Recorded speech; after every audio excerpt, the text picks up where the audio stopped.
Meus amados, vamos abrir a palavra de Deus. O livro de Apocalipse, capítulo 2. Apocalipse, capítulo 2. Versos de 1 a 7.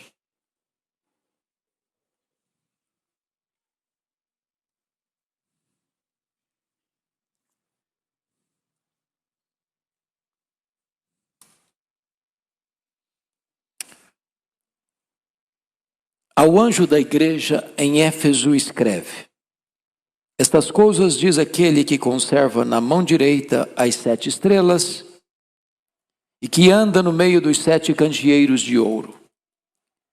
Conheça as tuas obras, tanto o teu labor como a tua perseverança, e que não pode suportar homens maus, e que puseste à prova os que a si mesmos se declaram apóstolos e não são, e os achaste mentirosos.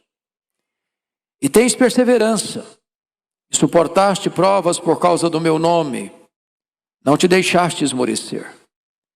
Tenho, porém, contra ti que abandonaste o teu primeiro amor.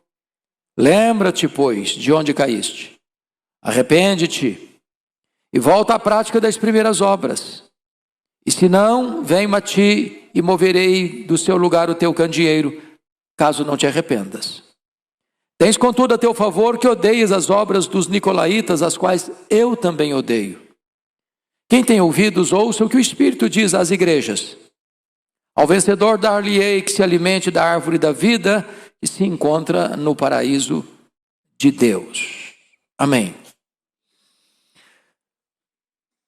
Eu quero fazer uma breve retrospectiva do começo da história do cristianismo no primeiro século até esse momento onde Jesus envia esta carta à igreja de Éfeso.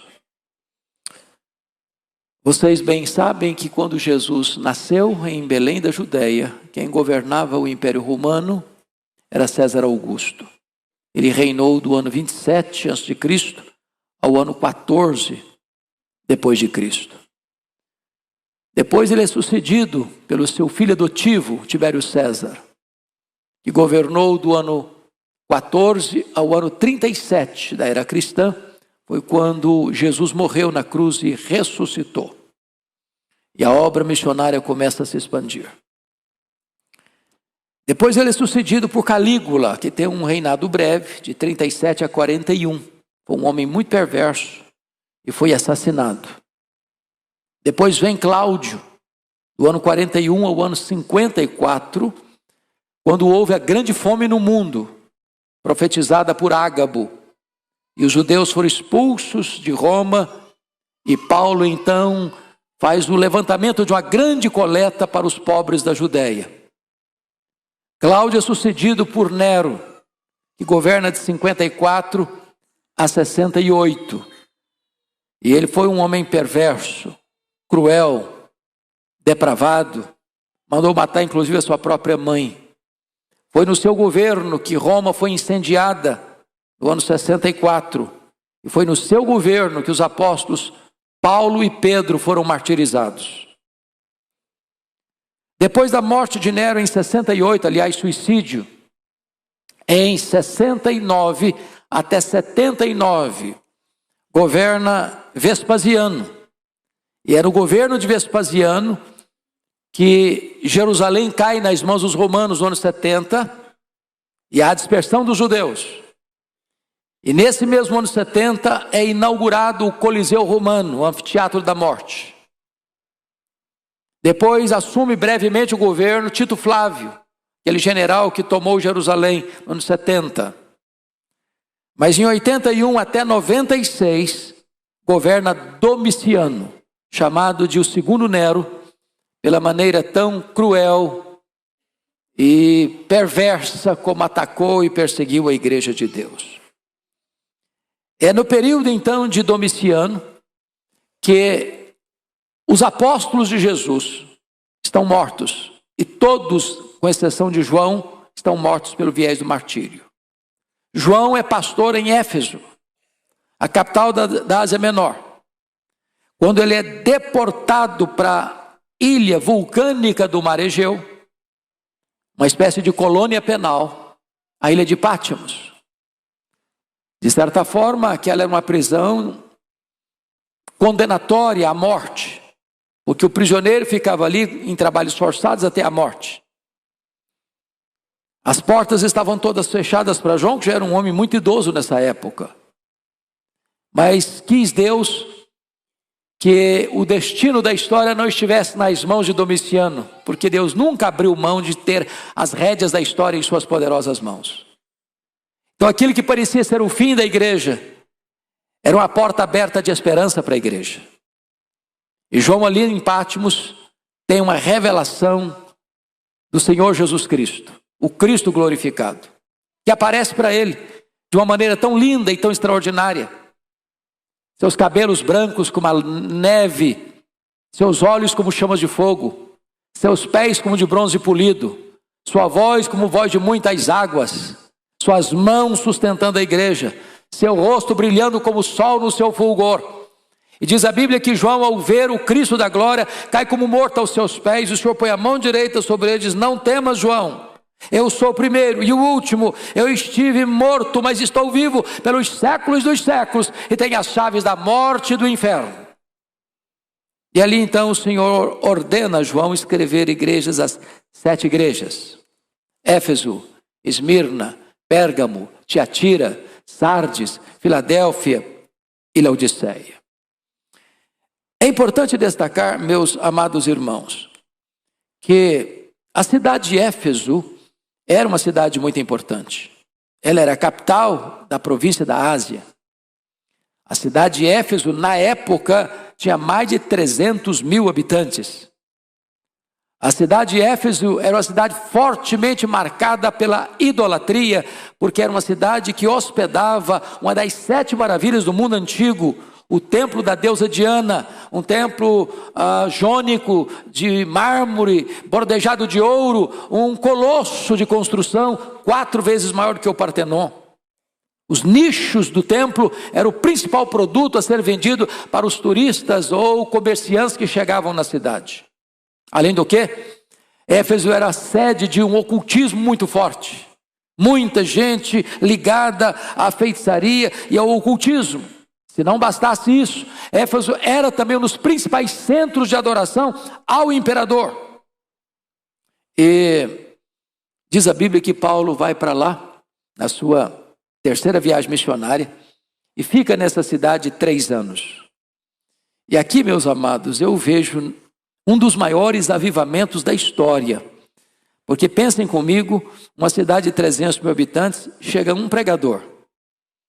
E esse pregador não tem os meios de comunicação que temos hoje. Não tem televisão, ele não tem rádio, ele não tem mídia social, ele não tem Bíblia impressa, ele não tem literatura, ele não tem os recursos que nós possuímos.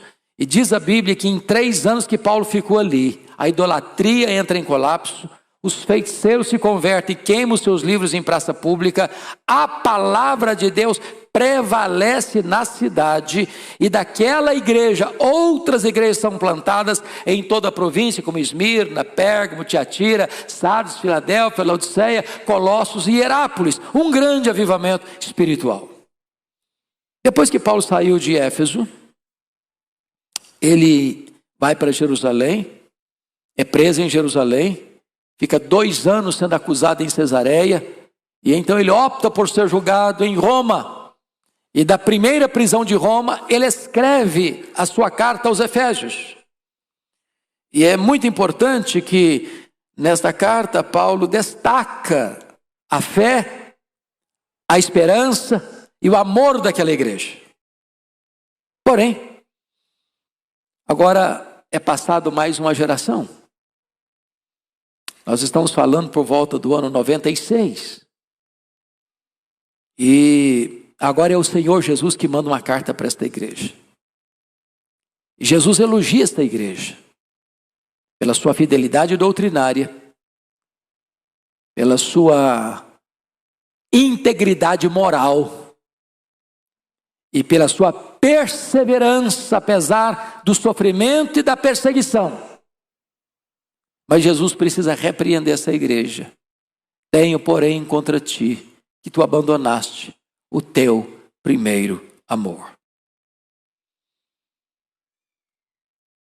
Eu quero crer que esta carta de Jesus à igreja de Éfeso é uma carta dirigida hoje à igreja presbiteriana de Pinheiros e a todas as igrejas representadas aqui nesta noite.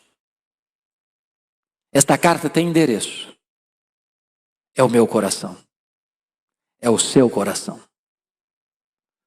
Nós não estamos lidando com um destinatário distante de nós geográfica e temporalmente. Nós estamos aqui hoje porque esta carta é para nós. Quem tem ouvidos, ouça o que o Espírito diz às igrejas.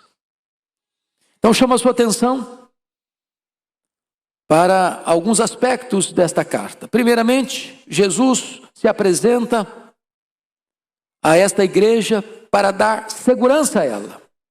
Veja comigo o versículo 1. Você pode ler novamente o versículo 1 comigo? Ao anjo da igreja em Éfeso escreve: estas coisas diz aquele que conserva na mão direita as 7 estrelas, que anda no meio dos 7 candeeiros de ouro. A primeira coisa que eu chamo a sua atenção é que esta igreja, ela está segura nas mãos de Jesus. Ele conserva na mão direita as 7 estrelas. E é muito importante entender isso aqui. Eu gostaria que você compreendesse a mensagem. Olha o verso 1, capítulo 1, verso 16. Tinha na mão direita 7 estrelas. Sublinha o verbo tinha. Agora volte os seus olhos, capítulo 2, verso 1. Conserva na mão direita as 7 estrelas. Eu peguei essa tampa aqui propositadamente. É a tampa de uma garrafa d'água. Acho que dá para ver daí. A ideia aqui de conserva na mão direita não é como eu tenho esta garrafa d'água. Ela está na minha mão, mas ela não está toda dentro da minha mão. A ideia de conservar é exatamente esta aqui. Eu tenho essa tampa na mão, mas ela está totalmente dentro da minha mão. A ideia que o texto quer dizer para nós é que a igreja, a liderança da igreja, ela está rigorosamente dentro da mão do Senhor Jesus Cristo. A igreja está guardada. A igreja está protegida. Ele é o dono da igreja. E aquele que está na mão dele, ninguém pode tirar da mão dele a igreja dele. Mas em segundo lugar, você vai notar no verso 2 ainda, que ele anda no meio dos 7 candeeiros de ouro. Quando você vai para o capítulo 1, versículo 13, ele está no meio dos candeeiros, mas agora ele não só está no meio dos candeeiros, ele está andando no meio dos candeeiros. E para mim, meus irmãos, esta é uma das verdades mais sublimes da igreja, e nós jamais podemos perder isso de vista. É o Jesus presente, é o Jesus que veio antes de nós chegarmos aqui, é o Jesus que está neste ambiente, neste lugar, é o Jesus que está andando entre os candeeiros e andando para sondar, para corrigir, para exortar, para consolar, para fazer promessas. Ele está aqui. Quantas vezes nós nos reunimos, domingo após domingo, semana após semana, mês após mês, ano após ano, e nós não temos a percepção gloriosa da presença manifesta do Senhor Jesus. É uma reunião. Entramos desatentos, saímos descuidados, mas Ele está aqui. E é porque Ele está aqui que nós viemos aqui.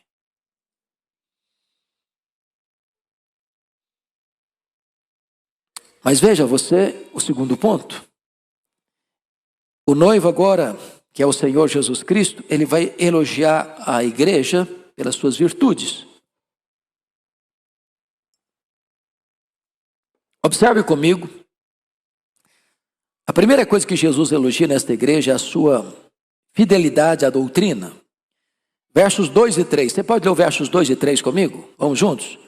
Conheço as tuas obras, tanto o teu labor como a tua perseverança, que não podes suportar homens maus, que puseste à prova os que a si mesmos se declaram apóstolos e não são, e já achaste mentirosos, e tens perseverança, suportaste prova por causa do meu nome, e não te deixaste esmorecer.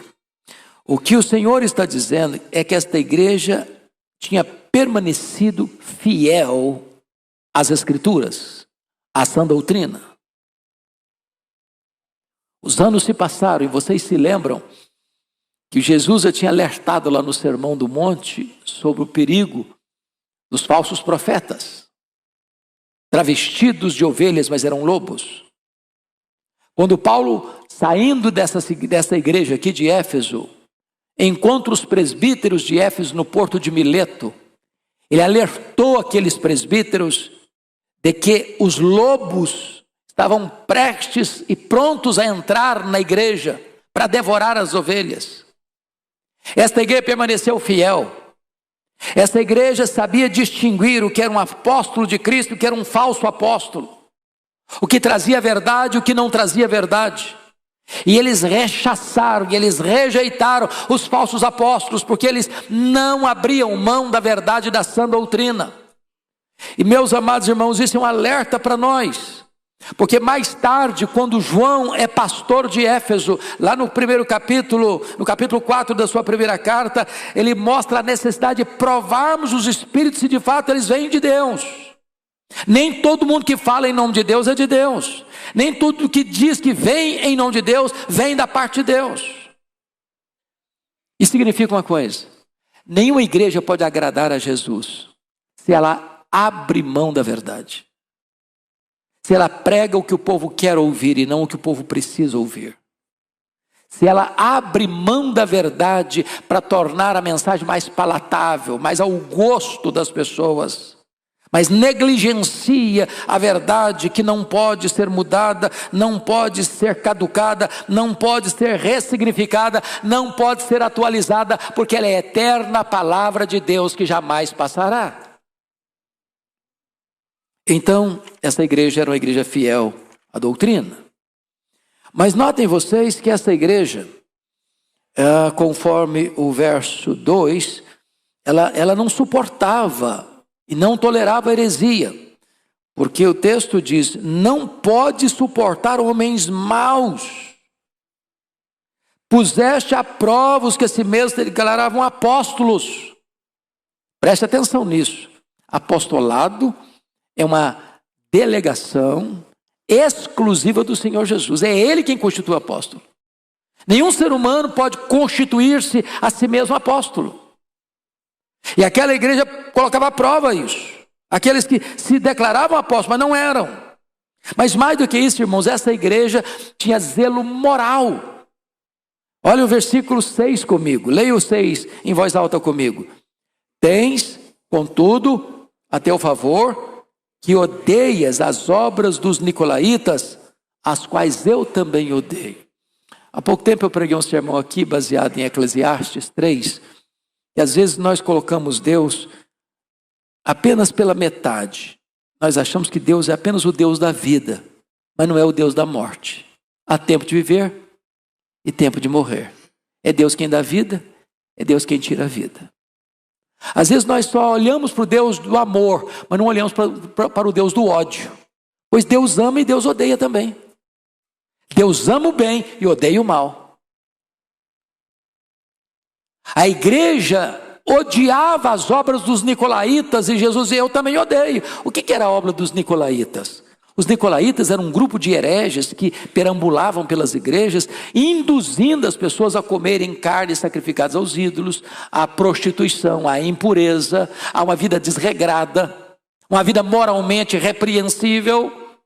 E essa igreja tinha zelo pela doutrina e zelo pela ética, zelo pela verdade, zelo pela conduta, zelo pelo credo, zelo pela vida prática de santidade. A pergunta é: será que isso que Jesus está escrevendo para esta igreja é oportuno para a igreja brasileira contemporânea? Será que há igrejas hoje que têm transigido, aberto mão da verdade, pregado um outro evangelho, deixar de pregar o evangelho da cruz, para pregar um evangelho de prosperidade? Uma igreja inclusivista, que diz: venha como você está e permaneça como você quiser, ninguém vai mexer com você aqui. Será que nós estamos vivendo hoje esse período em que as exigências não são mais necessárias, porque cada um é dono da sua vida, cada um tem a sua própria verdade, e a igreja não deva interferir na vida de ninguém? Nós estamos vivendo uma época em que chamar pecado de pecado vira um escândalo. Estamos vivendo uma época em que pecado virou nome psicológico de trauma e não de pecado. Nada tem nada a ver.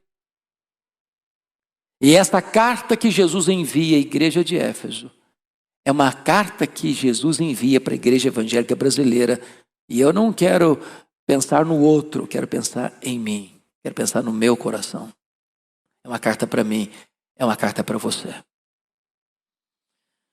Mas, meus amados, eu gostaria que nós pudéssemos perceber outra coisa. Era uma igreja envolvida com a obra de Deus. Versículo 2. Conheço as tuas obras. A igreja de Éfeso era uma colmeia industriosa. A igreja de Éfeso não era composta de crentes de braços cruzados.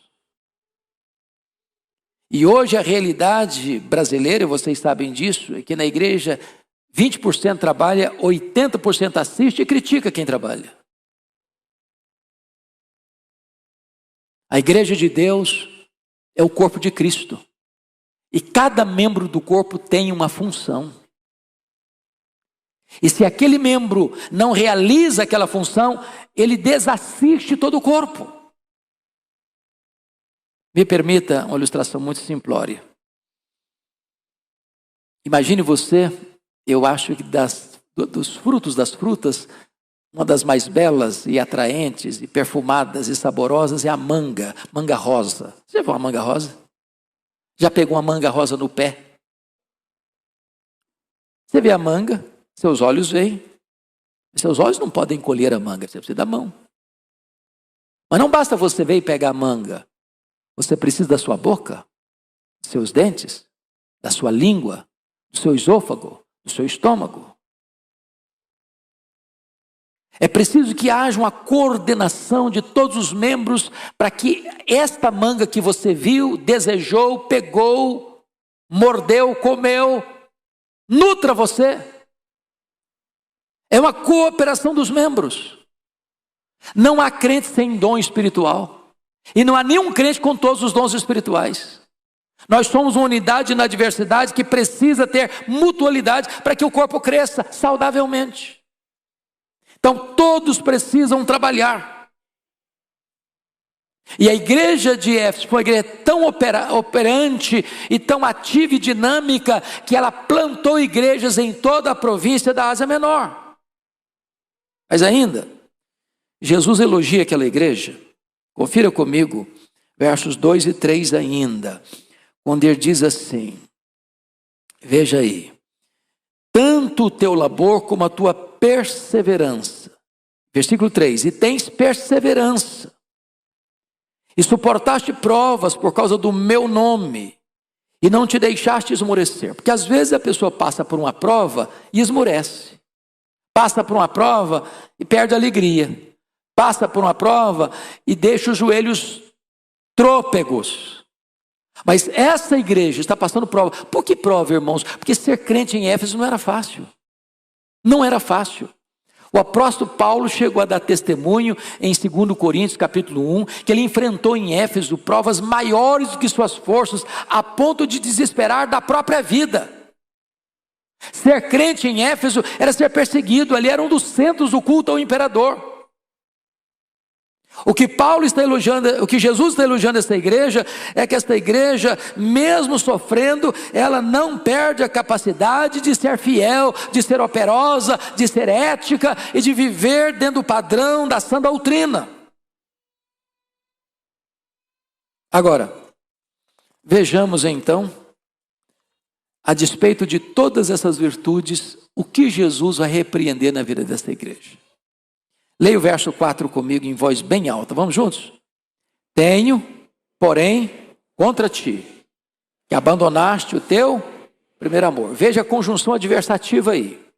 Porém, esse porém está contrastando os elogios que acabara de fazer e agora a reprimenda que vai dar. Tem muitas virtudes, mas tem um defeito aí que precisa ser corrigido. Porque alguém podia argumentar, bom, os nossos virtudes são tantas que a gente não precisa nem ficar prestando atenção no defeito, não é verdade? As nossas virtudes superam os nossos defeitos. Não, tem virtude, vão ser pontuadas, vão ser destacadas, vão ser elogiadas, mas tem um problema que precisa ser corrigido. Agora notem, ele não diz assim, preste atenção aqui, versículo 4. Tenho, porém, contra ti. A postura de Jesus é de fazer uma acusação direta. Contra ti eu tenho uma coisa contra ti. Que abandonaste o teu primeiro amor. Então a grande pergunta é a seguinte: quando é que uma igreja abandona o primeiro amor? Primeiro, quando nós substituímos o amor a Jesus pela ortodoxia e pelo trabalho. Irmãos, aqui está um perigo grande. Porque veja você que a ortodoxia e o trabalho são coisas boas que Jesus acaba de elogiar. Mas há um grande perigo da igreja ter tanto zelo pela sã doutrina e defender de tal maneira a sã doutrina, que defender a sã doutrina substituiu o relacionamento pessoal com o Senhor Jesus. E de repente a pessoa, ela entra com tanta força na apologética cristã, na defesa da fé, que ela, ao defender a verdade, ela perde a piedade. Ela se torna seca, árida. Ela põe a vida cristã num piloto automático. Ela se torna ácida, cáustica.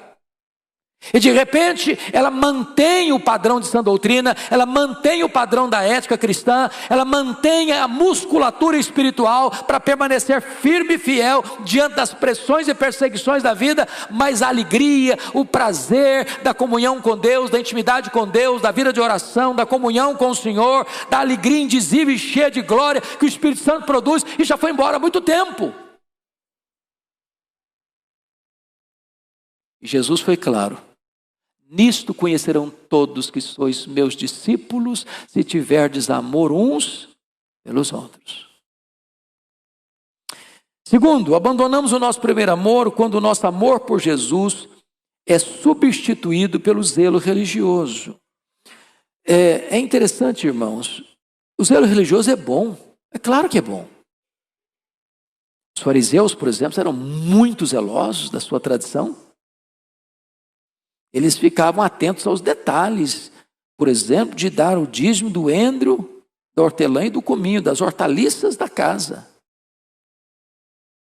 Mas negligenciava o principal da lei, a justiça, a misericórdia e a fé. Nas palavras de Jesus, às vezes, se coa um mosquito e se engole um camelo. A pessoa é capaz de morrer pela tradição religiosa. É capaz de dar vida pela estrutura eclesiástica. Mas o amor por Jesus já apagou há muito tempo. Talvez a gente tenha postura teológica de Jonas. Quando Jonas foi pressionado lá no navio: quem é você, cara? Eu sirvo ao Deus do céu, o Criador do céu, do mar e da terra, é o todo-poderoso Deus. Mas se Ele é o todo-poderoso Deus, você está afrontando esse Deus? Você está desobedecendo esse Deus? Você não está levando a sério o que Deus te mandou fazer?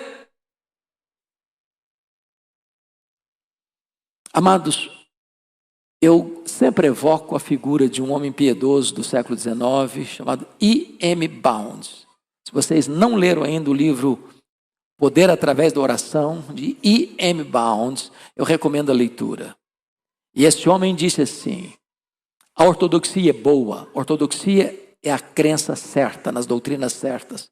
A ortodoxia é boa, ela é insubstituível. Nós odiamos, e a palavra é essa mesma, a heresia.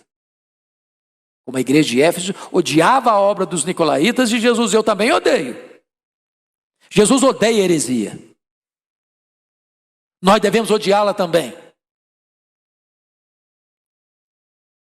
A ortodoxia é boa, ela é insubstituível, mas a ortodoxia morta mata.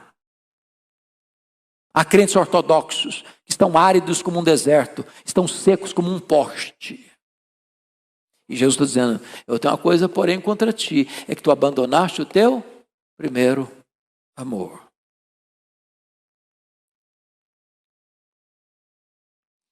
Mas nós abandonamos o nosso primeiro amor, meus irmãos, quando nós temos a capacidade de examinar os outros e encontrar os erros nos outros, mas não temos a capacidade de examinar a nós mesmos e encontrar os erros em nós mesmos. Notem vocês que a igreja tem percepção espiritual de distinguir os falsos apóstolos, de odiar as obras dos nicolaítas. Eles estão corretos no seu diagnóstico dos problemas dos outros, mas eles não conseguem olhar para eles mesmos e perceberem que no coração deles mesmos o amor a Jesus já se apagou. Eu acho que esse problema não é apenas deles. Esse é um problema meu. Esse é um problema seu. Esse é um problema nosso. Nós somos muito mais especialistas em enxergar o problema dos outros do que ver o nosso próprio problema. Finalmente, Jesus dá uma chance àquela igreja de um novo recomeço. Leia o verso 5 comigo, pode ler? Vamos lá, juntos. Lembra-te, pois, de onde caíste, arrepende-te e volta à prática das primeiras obras. E se não venho a ti, e moverei do seu lugar o teu candeeiro, caso não te arrependas. A primeira coisa que Jesus trata aqui é: lembra-te, pois, de onde caíste. O passado precisa novamente tornar-se um presente vivo. Agora, para onde precisamos retornar? Para o ponto do qual nos desviamos. Jesus não está mandando você ficar relembrando os seus pecados, remoendo os seus pecados, como alguns testemunhos, testemunhos que acontecem nas igrejas. O cara conta as mazelas, as misérias, as desgraças da vida e cavuca todos os porões da iniquidade. E lá uma meia frase: a Jesus me libertou. Mas ele falou tanta bobagem, tanta besteira, jogou tanto lixo no ventilador, que aquilo não foi um testemunho, aquilo foi um desastre. Não é lembrar as coisas erradas que você fez, não. É lembrar de onde você estava. Volta lá, volta lá, volta lá.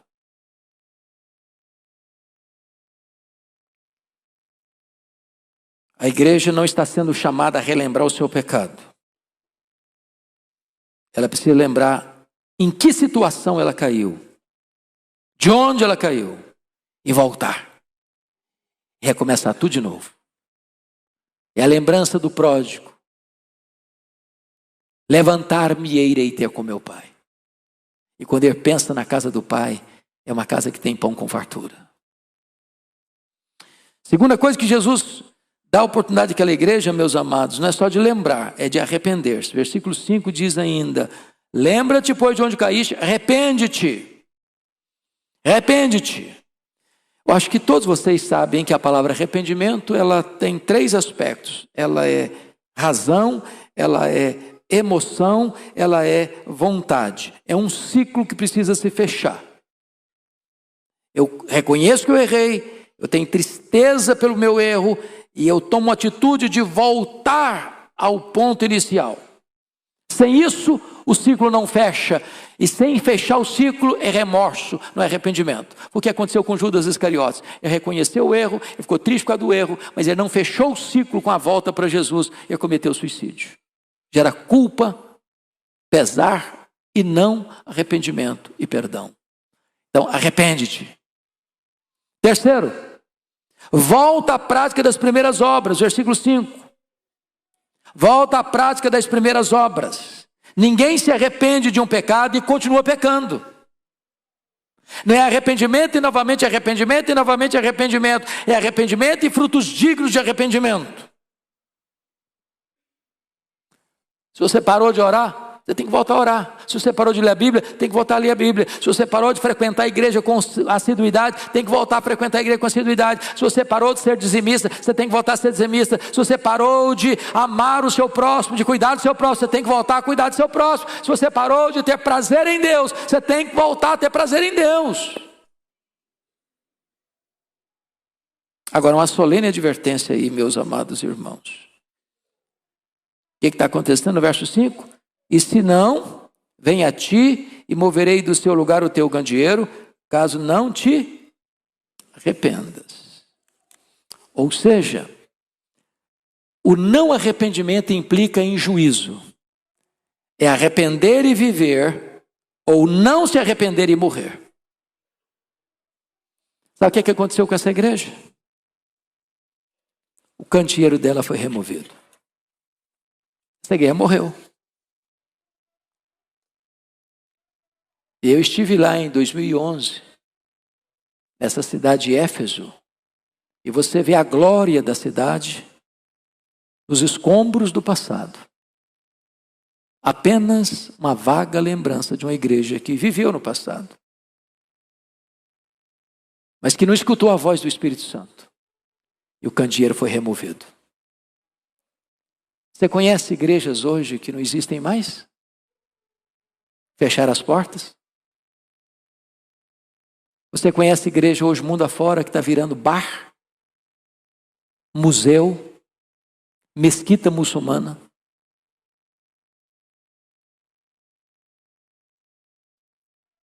Candeeiro é feito para brilhar. Se ela não brilha mais, não tem relevância. Esse alerta, meus irmãos, não foi só para a igreja de Éfeso, esse alerta é para a igreja brasileira, esse alerta é para você e para mim.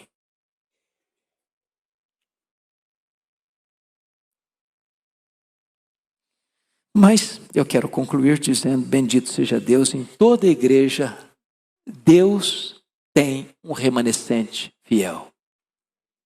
Olha o verso de número 7, vamos ler todos juntos? Quem tem ouvidos, ouça o que o Espírito diz às igrejas. Ao vencedor, dar-se-ei que se alimente da árvore da vida, que se encontra no paraíso de Deus. Preste atenção, o vencedor é o remanescente fiel. E o que ele vai receber? O que ele vai ter? Ele vai se alimentar da árvore da vida. O que é a árvore da vida? É um símbolo da vida eterna. O que é a vida eterna? É conhecer a Deus. O que vai ser o céu? É conhecer a Deus. Porque Deus é amor, o céu vai ser um ambiente de amor. O que Jesus está mandando a igreja fazer? Voltar ao primeiro amor. E o céu é um lugar onde o amor nunca vai precisar cessar e nem diminuir, porque nós estaremos para sempre com o Senhor e Ele é amor, e então o clima do céu vai ser amor. Aqui permanece a fé, a esperança e o amor, esses três, mas o maior desses é o amor, porque não vai ter necessidade de fé, nem necessidade de esperança no céu, mas o amor vai viver no céu, vai reinar no céu, porque o amor é o ambiente do céu.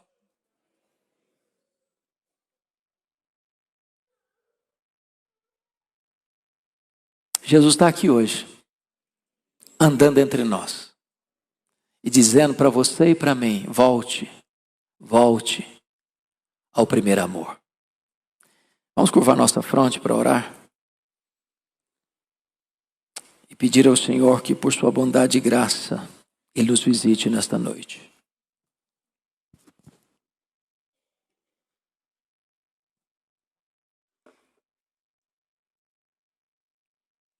Deus, todos nós estamos aqui, debaixo da autoridade da Tua palavra.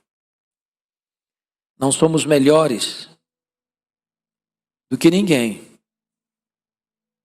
Fomos alcançados por tua graça e por tua misericórdia. A exortação desta noite não é uma mensagem antiga, endereçada a uma igreja antiga apenas. É uma mensagem dirigida a nós, hoje, neste lugar. Dá-nos, Deus, compreensão do que precisamos mudar, para onde precisamos voltar. Não queremos ter um coração frio, seco, árido. Não queremos amar-te apenas de boca. Queremos que o nosso coração seja totalmente teu. Ajuda-nos a voltar ao primeiro amor nesta noite. Em nome de Jesus. Amém.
O texto que eu quero partilhar com vocês é muito conhecido. E eu peço que você abra sua Bíblia comigo em Filipenses, capítulo 4. Filipenses 4, versículo 4. Filipenses 4, 4. Eu não sei qual a versão que você traz. A versão corrigida diz: regozijai-vos sempre no Senhor. Outra vez digo: regozijai-vos. A versão que eu tenho é a versão Revista Atualizada, e diz assim: alegrai-vos sempre no Senhor. Outra vez digo, alegrai-vos. Então eu quero pedir que você repita comigo nessa versão da Atualizada. Alegrai-vos sempre no Senhor. Outra vez digo, alegrai-vos. Mais uma vez. Alegrai-vos sempre no Senhor. Outra vez digo, alegrai-vos. Amém. Bom, eu quero começar pedindo licença a vocês para lhes fazer uma pergunta. Aliás, uma pergunta pessoal.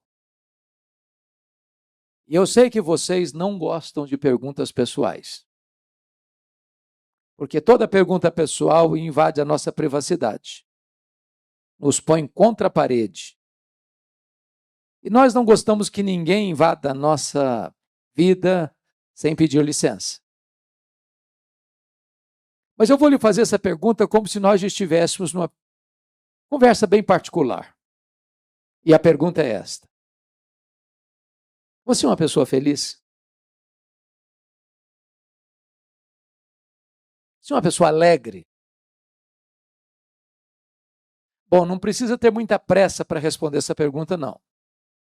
Porque ela não é tão simples e não é tão óbvia como parece.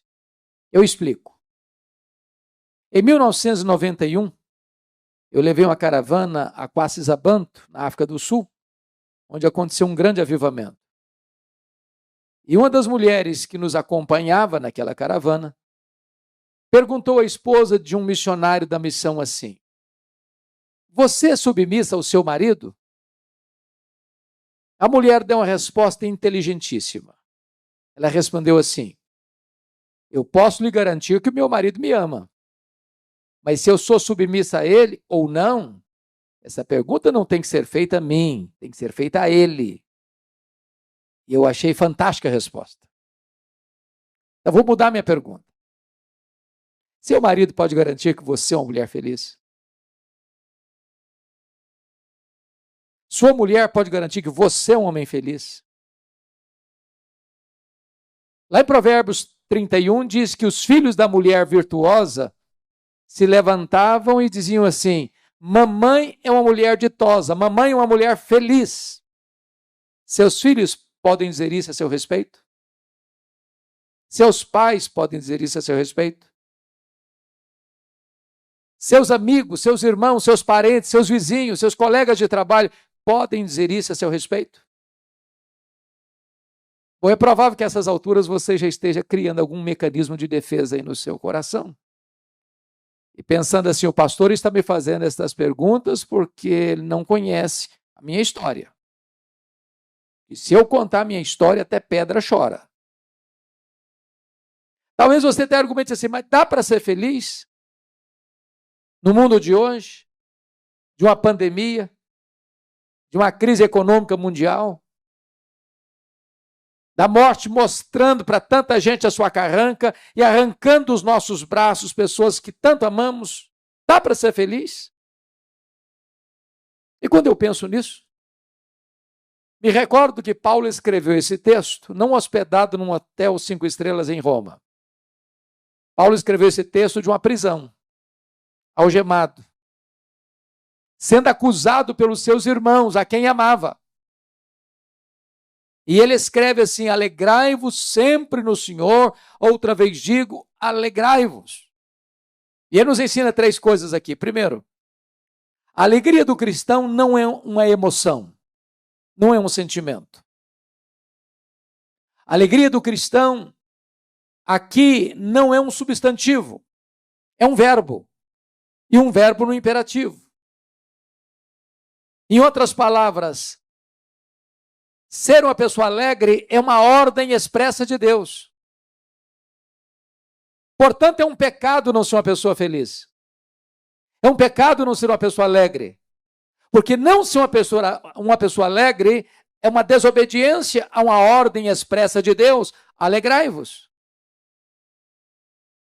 Isso porque o evangelho que nos alcançou é boa nova de grande alegria. O reino de Deus que está dentro de nós é a alegria no Espírito Santo. O fruto do Espírito é alegria. E a ordem de Deus é alegrai-vos.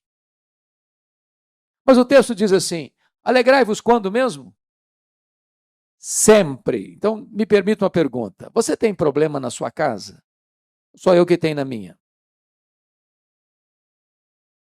De vez em quando alguém fica doente na sua família também? De vez em quando a grana fica curta na sua casa também? Mas então o que Paulo está querendo dizer? Que a alegria do cristão não depende de circunstância. A alegria do cristão não é apenas ausência de coisas ruins e não apenas presença de coisas boas. A alegria do cristão não depende do que acontece. Porque estar feliz quando está tudo bem, até o ateu consegue. O grande desafio é ser uma pessoa feliz, apesar da providência carrancuda. Sabem por quê? Porque a alegria do cristão não é uma emoção, como disse, e não depende de circunstância. A alegria do cristão tem nome. A alegria do cristão é Jesus. Se você tem Jesus, você é uma pessoa feliz. Se você não tem Jesus, você pode até ter momentos felizes, mas você não é feliz. Por isso Paulo diz, alegrai-vos sempre no Senhor. Então a alegria do cristão é imperativa, é ultra circunstancial e é cristocêntrica. Bom, mas não precisa ser um psicólogo cristão ou um grande entendedor da alma humana para concluir que nem todos os crentes salvos estão desfrutando dessa alegria. Basta olhar para o semblante das pessoas. Basta bater um papo com elas. Em muitas, parece que é uma aura de tristeza. O que está acontecendo? Talvez algo semelhante ao que está registrado em 1 Samuel 30, quando Ziclag, a cidade onde estava Davi e os homens que o acompanhavam e suas respectivas famílias, subitamente foram invadidas. A cidade foi invadida, atacada, ferida, queimada pelos amalequitas. E levaram embora os filhos, as filhas, as mulheres. O que eles tinham foi saqueado. Tem muito crente hoje sendo saqueado, espoliado, roubado desta alegria. A alegria da salvação. A alegria indizível e cheia de glória. A grande questão hoje é identificar quais são esses ladrões que estão roubando a nossa alegria. E penso eu que a carta de Paulo aos Filipenses, que é a carta da alegria, foi escrita para apontar-nos, identificar-nos quais são esses ladrões da alegria. Cada capítulo desta carta trata de um ladrão diferente. Então vamos ver o primeiro ladrão, capítulo 1, versículo 12. Confira aí comigo. Paulo diz assim, meus irmãos, eu quero cientificar-vos que as coisas que me aconteceram têm antes contribuído para o progresso do Evangelho. Está dizendo para Timóteo assim, Timóteo, as coisas que me aconteceram não roubaram a minha alegria, mas contribuíram para o progresso do Evangelho. E o primeiro ladrão da alegria são as circunstâncias, porque as coisas que nos acontecem são as circunstâncias da vida. E sabe por que as circunstâncias roubam a nossa alegria? Porque elas acontecem conosco, querendo ou não, gostando nós ou não, planejando nós ou não. As coisas acontecem, as circunstâncias acontecem ao arrepio da nossa vontade. E muitas vezes chegam de súbito e botam a nossa vida de ponta cabeça. É um acidente grave. É uma doença súbita. É uma perda financeira radical. É um divórcio doloroso. É um luto traumático. Coisas que acontecem. Que se você não tomar cuidado, leva embora a sua alegria. Pense comigo, você ainda é um médico para um exame de rotina. E de repente descobre que está com uma doença grave. Talvez até incurável na perspectiva da medicina. Pense comigo, você saindo com a sua família para um passeio. De repente um acidente. recolhe você no meio da viagem. Pense comigo naquele pai, naquela mãe que cria uma menina com todo o desvelo. E esse pai, no dia do casamento, com muito orgulho, leva essa menina ao altar, pensando que ela vai construir um projeto de felicidade, para em seguida descobrir que ela casou com um homem rude, violento, que vai ferir a alma dessa menina, no corpo, na mente, nas emoções. E aquele casamento que começou como um projeto de felicidade, termina machucado e ferido nas barras de um tribunal por um doloroso divórcio. Se você não tomar cuidado, isso leva embora a sua alegria.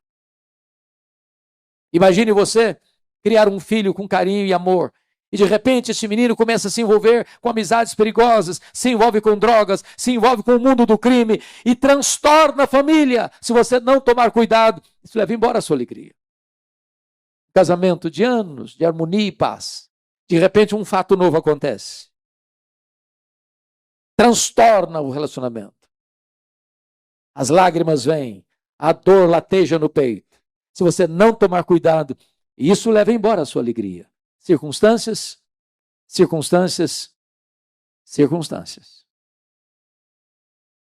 Quando Paulo diz para Timóteo, aliás, quando Paulo diz para a igreja de Filipos assim: meus irmãos, eu quero que vocês saibam que as coisas que me aconteceram têm antes contribuído para o progresso do evangelho. Eu preciso perguntar para Paulo: que coisas, Paulo, aconteceram para você? Que não roubaram a sua alegria?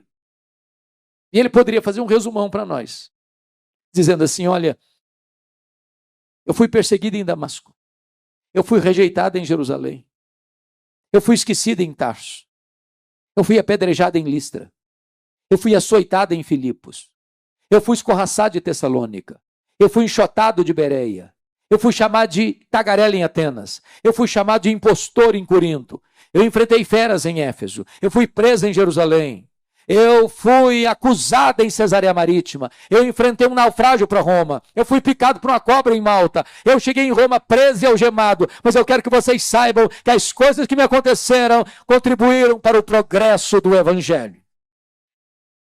Esse homem não crê em acaso, esse homem não crê em azar, esse homem não crê em sorte, esse homem não crê em determinismo cego, esse homem não crê em praga rogada para crente, esse homem crê que a mão de Deus dirige o seu destino. Se você não olhar para as circunstâncias da vida na perspectiva de Deus, dentro do âmbito da soberania de Deus, você perde a sua alegria. Porque Paulo estava preso, 3 coisas aconteceram.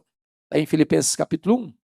Primeira coisa, a igreja foi mais encorajada a pregar. Quando a igreja de Roma viu Paulo preso, trabalhando mais do que eles, isso mexeu com o brio deles. Isso levou o Ray Stedman, de saudosa memória, a afirmar que um dos métodos mais eficazes para o crescimento da igreja, e eu não gosto muito desse método, é o seguinte: quer ver a igreja crescer? Bote os pastores na cadeia e a igreja crescerá.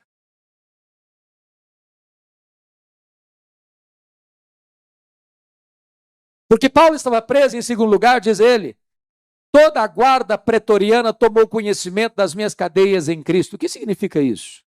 Ele ficou 2 anos preso sob a égide do imperador Nero.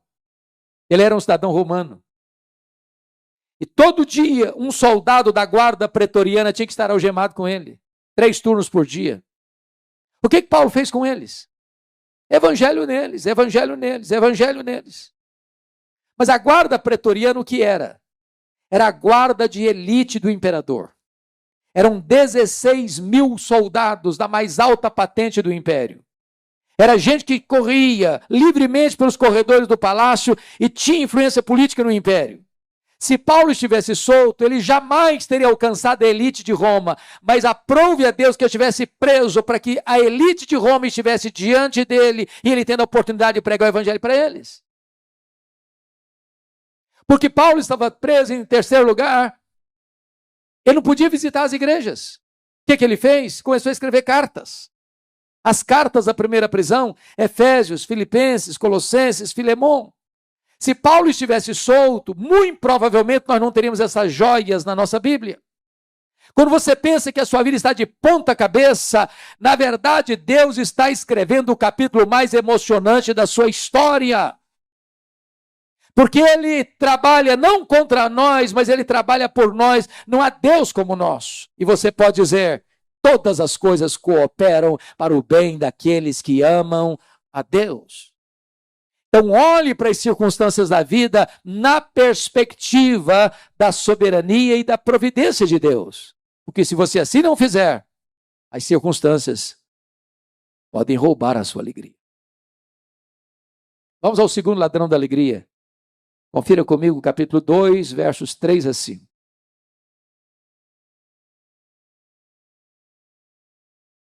Paulo diz assim: nada façais por partidarismo ou vanglória, mas por humildade, considerando cada um outro superior a si mesmo. Não tem em vista o que é propriamente seu, senão também o que cada qual que é dos outros. Tende em vós o mesmo sentimento que houve também em Cristo Jesus. O segundo ladrão da alegria são as pessoas. As pessoas. E eu preciso lhe afirmar que as pessoas nos fazem sofrer mais do que as circunstâncias. Nós choramos mais por causa de gente do que por causa de coisas. Sabem por quê, irmãos? Porque as pessoas nos decepcionam. E nós decepcionamos as pessoas. Nós não somos uma pessoa perfeita. Nós não nos casamos com uma pessoa perfeita. Nós não temos filhos perfeitos. Nós não frequentamos uma igreja perfeita. Nós não vivemos numa sociedade perfeita. Então nós vamos machucar as pessoas e as pessoas vão nos machucar. Por isso, não tem vida saudável, não tem casamento saudável, não tem família saudável, não tem igreja saudável sem o exercício do perdão. Sem perdão, nós adoecemos. Eu preciso dizer para você que se você não perdoar, você não pode adorar a Deus. Você não pode ofertar no altar. Você tem suas orações interrompidas. Se você não perdoar, você não pode ser perdoado. Se você não perdoar, você entrega aos verdugos da consciência, aos flageladores da alma, você não tem paz. Mas perdão é uma necessidade. É uma necessidade. Não é fácil, mas é necessário. Talvez a dor mais aguda que eu já senti na vida, e já senti muitas, aconteceu no dia 2 de agosto de 82, quando eu iniciava o meu ministério. Eu recebi um telefonema, e o meu irmão, acima de mim, eu sou o caçula, que tinha completado 27 anos no dia anterior, dia 1º de agosto, acabava de ser assassinado pelo primo primeiro da sua esposa, com 11 golpes de faca, todos mortais. A dor foi tão avassaladora que quando eu recebi o telefonema, eu perdi a voz. Quando Deus recobrou as minhas forças, a primeira palavra que Deus botou na minha boca foi esta: eu perdoo o assassino. Eu não tinha outra opção. Ou perdoava, ou adoecia. Ou perdoava, ou a minha vida transformar-se no inferno. Ou perdoava, ou teria que abandonar o ministério. Mas eu preciso dizer a vocês que o perdão é maior que o ódio. O perdão cura. O perdão restaura. O perdão liberta. O perdão é a asepsia da alma. É a faxina da mente. É a alforria do coração. Mas eu só fui entender perdão, pastor Luiz, no dia que eu entendi uma parábola que Jesus contou. A parábola do credor incompassivo.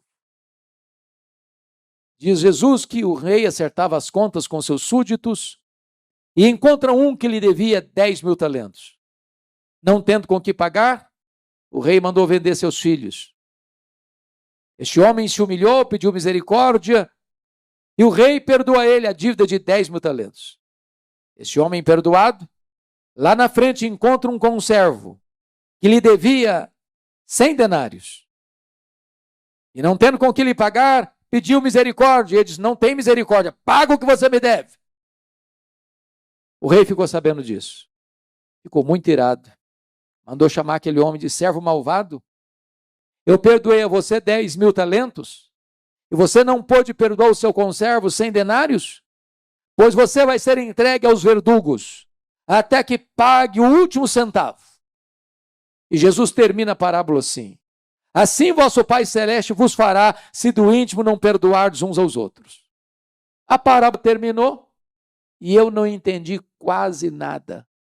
Quase nada. Eu não sei quanto vale 10.000 talentos. Eu também não sei quanto vale 100 denários. Isso não é a minha moeda. Na verdade, irmão, Jesus não contou apenas uma parábola, Jesus contou uma hipérbole, um exagero. Nenhum judeu podia dever 10.000 talentos no primeiro século. Nenhum judeu. O que são 10.000 talentos? Um talento são 35 quilos de ouro. 10.000 talentos são 350.000 quilos de ouro. São 10 caminhões truques lotados de barra de ouro. Para vocês terem uma ideia, todos os impostos da Galileia, Pérea, Judéia e Samaria eram 800 talentos por ano. 10.000 talentos eram todos os impostos da nação durante 13 anos. Naquela época, o salário de um trabalhador era 1 denário por dia. Para um homem ganhando 1 denário por dia juntar ou ajuntar 10.000 talentos, ele teria que trabalhar 150.000 anos. Conclusão, a dívida era o quê? Impagável. Mas por que Jesus usou essa cifra tão exagerada? Para mostrar para você e para mim que este é o tamanho da dívida que nós temos com Deus. Ela é impagável e Deus nos perdoou completamente.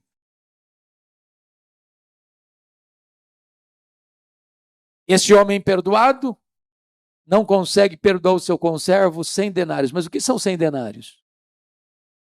São 3 meses e 10 dias de trabalho. Quem acabara de receber um perdão de 150.000 anos, não consegue dar um perdão de 3 meses e 10 dias. Mas qual a proporção de 10.000 talentos para 100 denários? 10.000 talentos são 600.000 vezes mais do que 100 denários. Quem receber um perdão 600.000 vezes maior, não consegue liberar um perdão 600.000 vezes menor. Sabe o que Jesus está querendo dizer com isso? Você nunca pode dizer, eu não perdoo fulano, eu não perdoo Beltrano, eu não perdoo Ciclano, porque fui humilhado demais, machucado demais, ferido demais. A Bíblia diz que nós devemos perdoar, assim como Deus em Cristo nos perdoou. E como é que Deus nos perdoou? Ele perdoou os nossos pecados e deles não mais se lembra. Talvez você diga assim, pastor, mas é aqui que eu me encrenco. E perdoar até eu perdoo, mas esquecer eu não consigo não. Então deixa eu fazer uma perguntinha, você não consegue esquecer mesmo não? Não consegue? Bom, se você não consegue esquecer, eu tenho algo a lhe dizer nesta noite. Se você não consegue esquecer, eu preciso dizer que você não tem amnésia.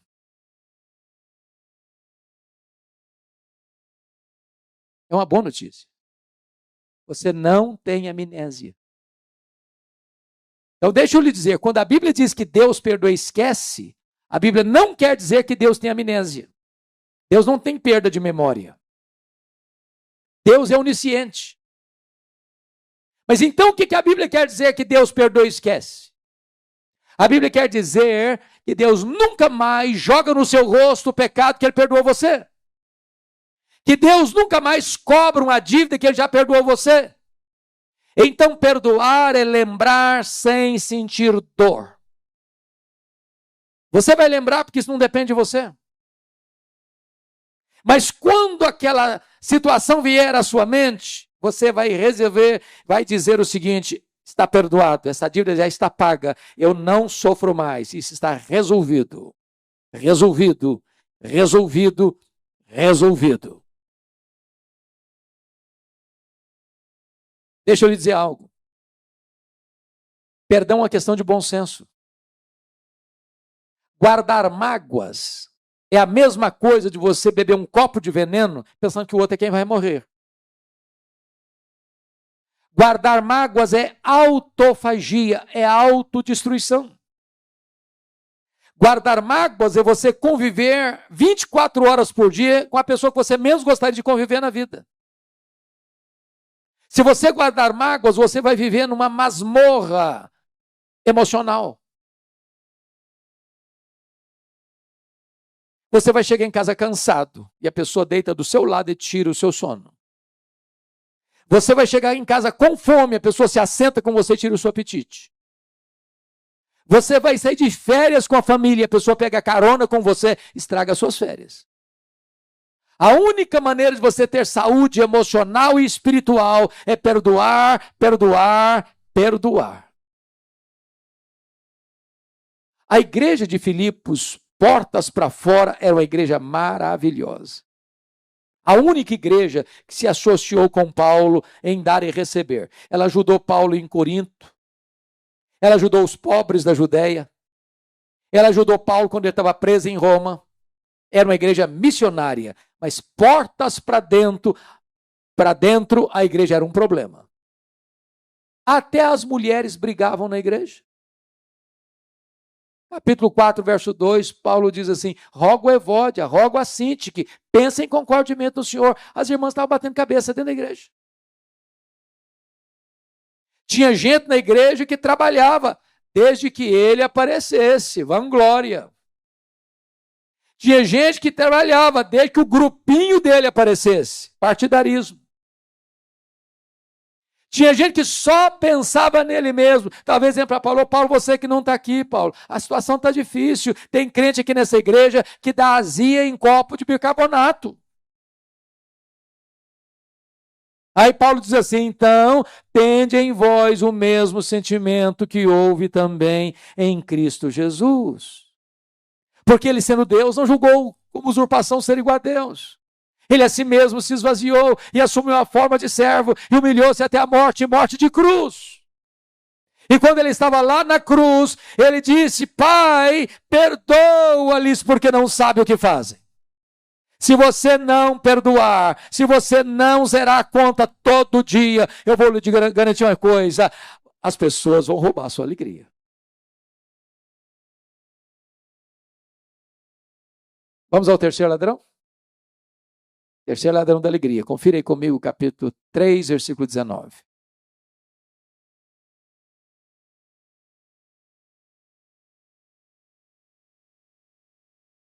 Paulo diz o seguinte: o destino deles é a perdição. O Deus deles é o ventre.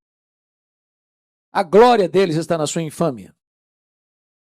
Visto que só se preocupam com as coisas terrenas. Eu acho que aqui em Goiânia esse terceiro ladrão não existe, não. Preocupação com dinheiro. Dinheiro aqui não é problema, né? É solução. Mas deixa eu fazer uma perguntinha. Alguma vez você já discutiu com a sua mulher por causa de dinheiro?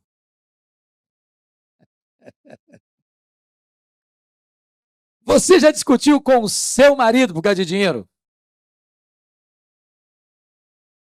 Bom, se você falar para mim que nunca, eu vou duvidar da sua honestidade. Porque as pessoas discutem por causa de dinheiro. Dinheiro é o principal pomo de discussão dentro da família hoje. Discute porque tem dinheiro. Porque não tem dinheiro. Porque tem pouco dinheiro. Porque tem muito dinheiro. Ou porque não tem dinheiro nenhum. O grande problema é que algumas pessoas só se preocupam com as coisas terrenas. Irmãos, dinheiro é mais do que uma moeda. A única entidade que Jesus chamou de Senhor não foi César, não foi o diabo, foi dinheiro. Ninguém pode servir a dois senhores, disse Jesus. Ninguém serve a Deus e ao dinheiro ao mesmo tempo. Por causa de dinheiro, muitas pessoas se casam. Por causa de dinheiro, muitas pessoas descasam. Por causa de dinheiro, muitas pessoas mentem. Por causa de dinheiro, muitas pessoas corrompem. Por causa de dinheiro, muitas pessoas são corrompidas. Por causa de dinheiro, muitas pessoas matam, muitas pessoas morrem. Porque só se preocupam com as coisas terrenas. Nós vivemos hoje naquilo que os estudiosos chamam de globalização. Nós somos uma aldeia global. Exemplo, vocês se lembram que em 2008, o mercado imobiliário americano enfrentou uma crise. Os bancos emprestaram mais dinheiro que podiam, veio a bolha e a crise chegou. Mas a crise imobiliária americana refletiu, reverberou na economia global. Por quê? Porque nós somos uma aldeia global. Eu sou do estado do Espírito Santo e vocês sabem que o Espírito Santo hoje é o maior produtor de granito do mundo. Muitos donos de pedreira quebraram no Espírito Santo, porque o mercado imobiliário americano bambeou as pernas. Dá um abalo na Bolsa de Valores de Tóquio, de Singapura, de Nova York, o tremor acontece na hora no seu bolso. Nesse momento de globalização, diz Toncini, no seu livro Lado Oculto da Globalização, que mais de 50% da riqueza do planeta está concentrada nas mãos de pouco mais de 100 empresas particulares. Há empresas mais ricas do que países. A Toyota é mais rica do que a África do Sul. A GM é mais rica do que a Noruega. O Walmart é mais rico do que mais de 100 países do mundo. O grande problema é que nessa economia globalizada, as empresas querem mais do seu tempo e mais do seu dinheiro. E você tem que entrar nessa rotina, nessa corrida maluca. E para você fazer isso, você tem que consumir mais. Eu exemplifico. Na década de 50, alguns já tinham nascido aqui, nós consumíamos 5 vezes menos do que consumimos hoje. Não éramos menos felizes, não. Quer um exemplo? Eu só tive um brinquedo, quando criança, comprado em loja. Só um. Carrinho de plástico. Só um. E posso lhes garantir que meu pai não precisou me levar para psicólogo.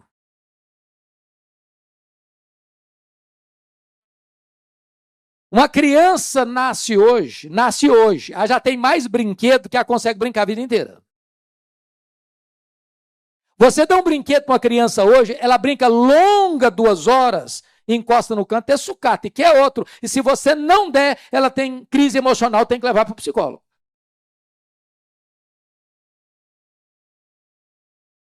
Eu tenho um amigo que tem 3 mulheres.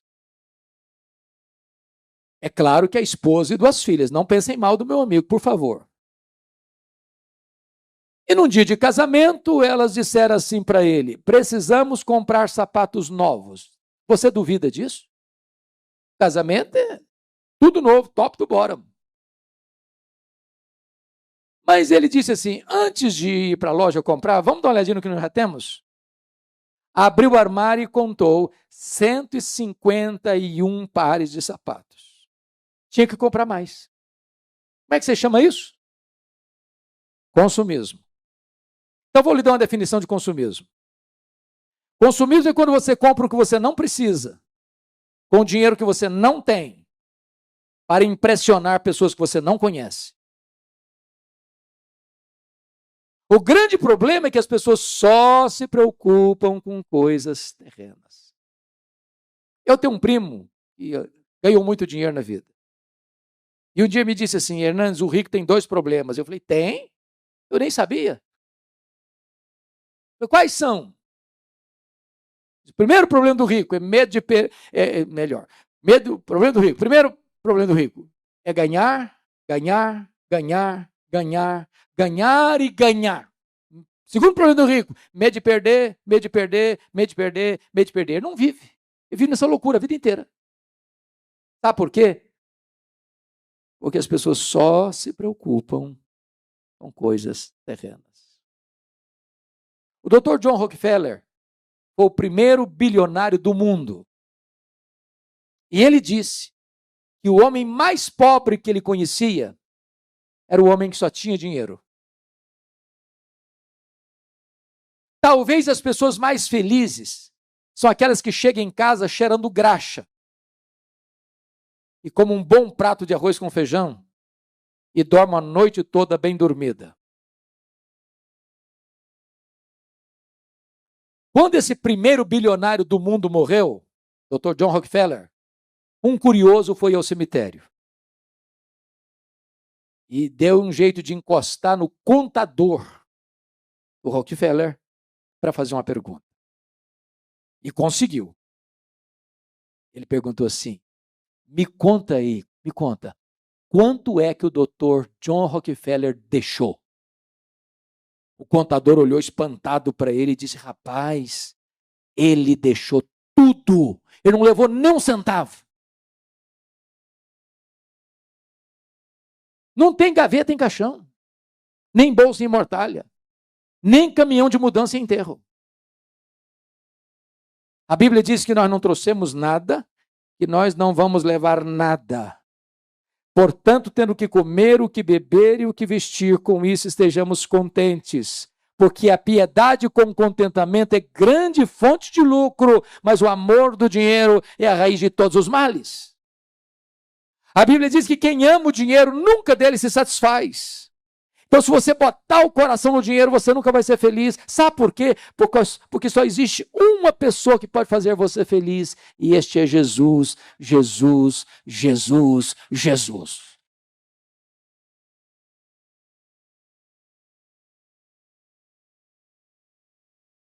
O mundo vai dizer para você que o dinheiro é necessário para fazer você feliz. O mundo vai dizer para você que o dinheiro é necessário para lhe dar segurança. Bobagem. Essa pandemia provou isso. Um dos maiores banqueiros do mundo morreu de Covid. E a filha disse algo que me chocou. Papai morreu por aquilo que não custa nada. É de graça.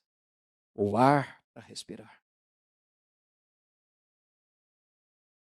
A morte chega para o rico. Não tem castelo tão alto, não tem torre tão segura, que livre o homem das flechas da morte. Nessa pandemia morreu o empresário e morreu o empregado. Morreu o magnata e morreu o mendigo. Morreu o cientista com PhD e pós-doutorado e morreu o analfabeto. Morreu o crente mais piedoso e morreu o ateu. Entenda isso. Só Jesus pode dar segurança a você, só Jesus pode dar felicidade a você. Não ponha o seu coração em coisas, ajunte para você tesouros lá em cima, onde nem o ladrão, nem a traça, nem a ferrugem pode tomar de você. Ponha o seu coração em Jesus, porque só Ele pode fazer você feliz. Mas vamos ao quarto ladrão da alegria. Capítulo 4, versos 6 e 7. Confira aí comigo. Não andeis ansiosos de coisa alguma. Em tudo, porém, sejam conhecidas diante de Deus as vossas petições, pela oração e pela súplica, com ações de graças, e a paz de Deus, que excede todo entendimento, guardará o vosso coração e a vossa mente em Cristo Jesus. O quarto ladrão da alegria é a ansiedade. Me permita uma pergunta. Você conhece alguma pessoa ansiosa? Já viu alguma pessoa ansiosa hoje? Tem certeza? Você se olhou no espelho antes de vir para cá? Você é daquele tipo de gente que fica roendo as unhas? Daquele tipo de gente que o problema está lá na China, você pensa que já está batendo na porta da sua casa? Daquele tipo de gente que quando não tem problema, você cria um porque não sabe viver sem problema? Meus irmãos, a ansiedade é o mal deste século. Atinge todas as faixas etárias, crianças, adolescentes, jovens, adultos e velhos. Todos os estratos sociais, ricos e pobres. Todas as raças, todos os credos religiosos. Pasmem vocês, até as crianças estão ficando ansiosas. Aliás, Hollywood fez uma pesquisa para saber sobre isso e constatou que as crianças vivem ansiosas porque elas gostam de filmes, de jogos, de desenhos, de ação. Até hoje eu não consigo entender isso. Se você assistir os desenhos infantis, é muito demônio, é muita violência, é muito ocultismo. E eu posso até lhe garantir que se você assistir tudo, você não dorme de noite com a luz apagada. Eu gosto de brincar com as crianças. E um dia eu cheguei na igreja, no pátio, tinha uma menina brincando, lá, sozinha brincando. E eu cheguei bem pertinho e falei assim, filha, que vidona, hein? Ela olhou brava para mim e disse, o senhor é que pensa. Coitadinha, estava estressada. Semana passada eu estava pregando numa igreja em São Paulo, e tinha uma menina ainda, criança. Eu falei, e aí, minha filha, como é que tá? Pastor, eu estou muito estressada. Eu falei, como? Estou muito estressada. Que negócio de matemática me estressa. Eu falei, filho, está estressada? Ansiedade. Sabe o que significa a palavra ansiedade? A palavra ansiedade no grego significa estrangulamento. Tira o oxigênio, apertar o pescoço. Tem muita gente assim, estrangulada emocionalmente. Mas Jesus foi categórico em dizer uma coisa: a ansiedade é inútil. Porque por mais ansioso que você esteja, você não pode acrescentar um côvado, 45 centímetros ao curso da sua vida. Você não melhora o seu performance amanhã ficando ansioso hoje. Por isso Jesus vai além e diz o seguinte, a ansiedade é prejudicial, basta o dia o seu próprio mal. Sabem por quê? Ansiedade é quando você fica preocupado hoje com um possível problema que vai acontecer amanhã. E estatisticamente falando, 70% dos assuntos que nos deixam ansiosos nunca vão acontecer. Aí a gente sofre desnecessariamente.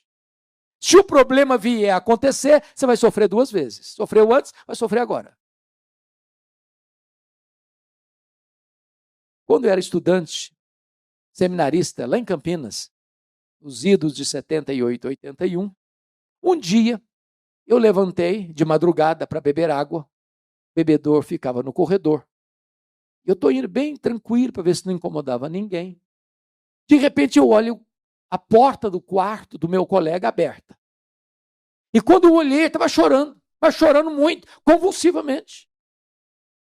Eu entrei e disse, o que aconteceu? Morreu alguém da sua família? Tem alguém doente? Algum acidente? Eu falei, não, eu estou com medo da minha mãe morrer. Eu falei, mas qual o problema dela? Não, ela não está doente não, só estou com medo dela morrer um dia. Eu, rapaz, deixa sua mãe viver. Hoje tem mais de 40 anos isso, a mulher está viva até hoje. Pior do que isso, foi uma mãe que entrou no meu gabinete com uma menina de 3 anos nos braços e chorando, e chorando, e chorando. Eu falei, minha filha, o que está acontecendo? Eu falei, estou com medo da minha filha crescer e não casar, mas nem cresceu ainda. Ansiedade. Jesus foi além do seguinte, a ansiedade é um gesto de incredulidade. Os gentios que não conhecem a Deus é que se preocupam com todas essas coisas. Que comeremos, que beberemos, com que nos vestiremos. Mas vós deveis buscar em primeiro lugar o reino de Deus e a sua justiça, e as demais coisas vos serão acrescentadas.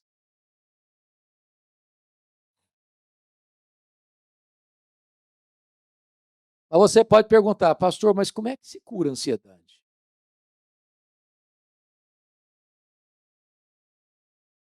Hoje talvez se gaste bilhões de dólares todo ano em remédios,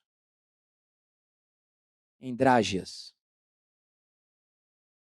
Tem muita gente hoje que está tendo um sono artificial. A alma está em guerra. O coração está sobressaltado. E há um estrangulamento emocional. Paulo vai nos oferecer uma receita de graça E a receita para curar a ansiedade é esta. Paulo diz assim: não andeis ansiosos de alguma coisa? Não. Não andeis ansiosos de coisa alguma. O que é coisa alguma, gente? É coisa alguma, pronto. Se botar a legenda, está claro. Em tudo, porém, sejam conhecidas diante de Deus as vossas petições, pela oração, pela súplica, com ações de graças. Então vamos entender o que Paulo está falando aqui. A palavra oração aqui é a mesma palavra no grego para adoração. Então Paulo está falando de 3 coisas. Você cura a ansiedade quando você adora a Deus, quando você pede ou suplica a Deus e quando você dá graças a Deus. Agora, você sabia qual é a diferença entre adorar a Deus e dar graças a Deus? Qual a diferença? Você adora a Deus por quem Deus é. E você dá graças a Deus por aquilo que Deus faz. Então eu vou seguir o conselho de Paulo e vou fazer uma oração de adoração. Eu chego para Deus e digo: Senhor, eu quero te adorar porque tu és o meu Deus, o meu Criador, o meu provedor, o meu protetor, o meu consolador, o meu redentor. Eu quero te adorar por quem tu és. Tu és o Deus autoexistente, tu és o Deus imenso, tu és o Deus infinito, tu és o Deus eterno, tu és o Deus imutável. Eu quero te adorar porque tu és onipotente, porque tu és onisciente, porque tu és onipresente, porque tu és transcendente, porque tu és soberano. Eu quero te adorar porque tu és fiel, porque tu és justo, porque tu és misericordioso, porque tu és bom. Eu quero te adorar porque tu és o Deus da minha vida, tu és a minha alegria, tu és a minha justiça, tu és a minha paz. Eu quero te adorar porque tu és o meu pastor, porque tu és o meu salvador, o meu redentor. Eu quero te adorar porque tu verteste o teu sangue na cruz para ser o meu redentor. Eu quero te adorar porque tu és a minha esperança, porque tu és a minha paz, porque tu és a minha alegria. Eu quero te adorar porque tu és tudo na minha vida. Em nome de Jesus, amém.